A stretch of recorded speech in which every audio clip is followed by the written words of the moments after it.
டெல்லி அரசின் மதுபான முறைகேடு வழக்கில் கைது செய்யப்பட்டு சிறையில் அடைக்கப்பட்டிருந்த அரவிந்த் கெஜ்ரிவால் ஜாமீனில் வெளியே வந்த பிறகு ஆம் ஆத்மி கட்சி தொண்டர்களிடையே உரையாற்றினார்.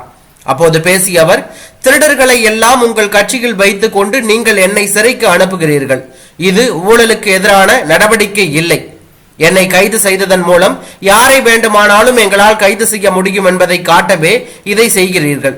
இதற்கு பெயர் ஒரே நாடு ஒரே தலைவர் மிஷன். லாஸ்ட் எதிர்க்கட்சி தலைவர்களையும் சிறைக்கு அனுப்புவார்கள். இதுதான் அவர்களின் திட்டம்.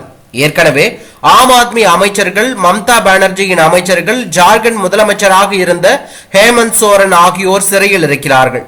மத்தியில் மீண்டும் மோடி தலைமையிலான பாஜக ஆட்சி அமைந்தால் மம்தா பானர்ஜி, மு.க. ஸ்டாலின், தேஜஸ்வி யாதவ், பினராயி விஜயன், உத்தவ் தாக்கரே என அனைத்து எதிர்க்கட்சி தலைவர்களும் சிறையில் இருப்பார்கள் என அரவிந்த் கெஜ்ரிவால் தொண்டர்கள் மத்தியில் பேசியுள்ளது அரசியல் வட்டாரத்தில் தற்போது பெரும் பரபரப்பையும் அதிர்வலையும் ஏற்படுத்தியுள்ளது.